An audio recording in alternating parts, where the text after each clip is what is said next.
Triple M Grill Team. Now, Inside on SBS was on last night. It's a good show. Damn Inside. it, I missed it again. Yeah, you missed it again, mate. You've got to watch it. It's some real good stuff. I queued it. It did a feature on people being ripped off through online dating. Now, a doctor spoke on how many Australians are being are losing through online dating. I tell you what, she's a surprise. Brian, how much money is involved in these scams? Australians losing at least $8 million a month. Our research shows that for every dollar that goes to Nigeria, there's another $1.04 going to one of 41 different countries. What? $8 million a month? $8 million a month. So, but one for the rest of the world is Nigeria. Isn't that amazing? Wow. Nigeria. They are smart. Mate, they're very, very smart. 180 million people live in Nigeria, and, mate, they're all after a rort just about. There's a large majority, and, they're brilliant.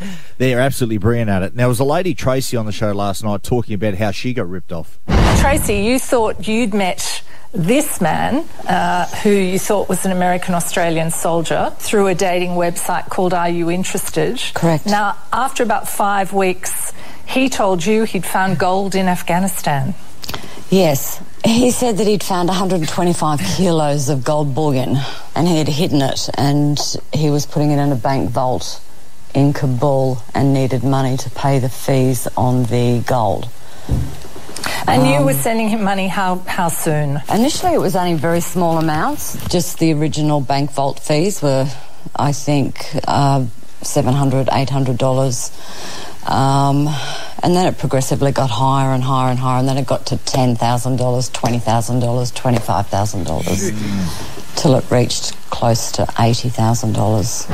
And when you think about it, she paid that? She paid it. Now, what it was is, I've heard a person talk about this. It's the psychology of basically when you buy in, MG. So all of a sudden you spend $10,000 and they ask for another $1,000. Well, you spent $10,000 already. What's another $1,000? Yeah. Then another $2,000. Then another $3,000. Before you know it, you're $30,000 down, and they're saying, "Look, $5 more grand in your home and hose." So you go because you've committed so much. And I would imagine the lady who we just heard was vulnerable at the time as well. Well, she must be, because I don't feel very sorry for her, to be honest. Well, with you, Maddie, I understand she's probably lonely. She was looking for that attachment. She's looking for a lover or a relationship. But how can you not feel sorry for her? She trusted him. Like, that's It's a a bit silly harsh. story, isn't it? But It's a little bit harsh. But to it's say a that silly for her. story, because I mean, what they would have done with Afghanistan have said that, you know, they've gone in there, they would have found riches, which they did a lot, particularly with Iraq when Saddam Hussein. It is quite logical they could go into a bunker and just find all this money, sure, you know, or find all these jewels and things like that. So I mean,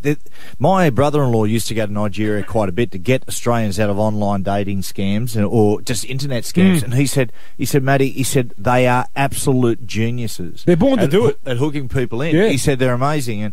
And one of the things they do really well is they get on obituary sites around the world to find out who's died, and they'll zero in on women who are lonely, but elderly women who have laid off from their work at points of vulnerability, and they'll work on them for 12 to 18 months and get money out of them. They're just geniuses. I know where you're coming from, Gussie. When these things come via email, you go, come on. Yeah. As if you'd buy into that. But don't you think an intelligent person should be able to make the call and say, you know what, or check with a friend? If you just lost a loved one and you're down on self-confidence and morale, but MG, and all of a sudden there's a lifeline. I don't know. The one that sends you the ones on your text messages, they're the rank amateurs. Good morning, guys. How are we? Yeah, good, thanks, thank you. I'm okay. You had a bit of experience here? Yeah, no. Well, I work as a solicitor. I do a bit of work through certain government agencies and whatnot, and I've been on both sides of the fence, both representing people of Nigerian extraction as well as people who have found themselves victim to such fraudulent acts. You really need to understand this is a massive industry, guys. Anything from internet dating to eBay fraud, and unlike a lot of you guys, I'm with Gus 100%. I sit there and think sometimes, my goodness, how could you possibly believe that this is a legitimate sort of situation? So you've represented Nigerians who have tried to rip people off? Yes, I have. Okay, how did you come Were they living in Australia at the time? A couple of them were. A couple of them have come over here, and basically the authorities have picked up where they are and located them and pinned them down. I've spoken to a few people in the federal police and whatnot when we're undertaking these arrangements, and when I first started dealing with these sort of things, they explained to me that basically it depends on what province you're from in Nigeria. It's internet dating, it's internet fraud on one side, and drug dealing the next. It really is a massive industry. What's the most one of your clients have lost to in an online relationship? You wouldn't get much change over 100 grand, 80, 90,000. Yeah.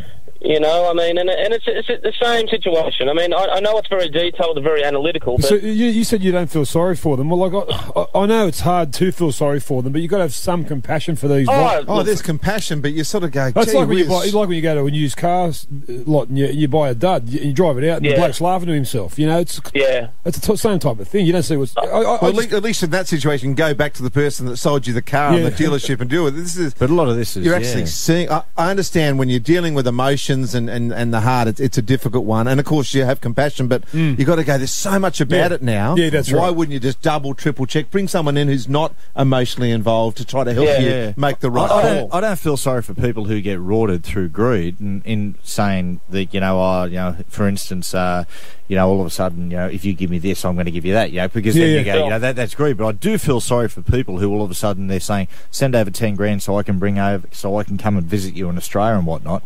I mean, that's quite common as well. Well, it is. I mean, it's a situation where, look, Matty, I've got 100 grand in a bank. Can you give me 10 grand to authorise it to get it taken out? Now, are you feeding him? Just give you your details, exactly. No problem. But Matty, that's exactly my point. You know, that's the thing. But I accept that. I mean, Gus, you got a heart of gold like the rest of us. But and MG. But look, and Matty. But look, it's just where I'm coming from. It's like, man, no judge is going to believe you. I mean, but that's the situation. But of course, I sympathise with them. That's a good insight, mate. You give a great insight. Thanks for that. Appreciate thanks very that much. call, mate. And again, mate, just leave your details, brother. Thank you. The Triple M Grill Team.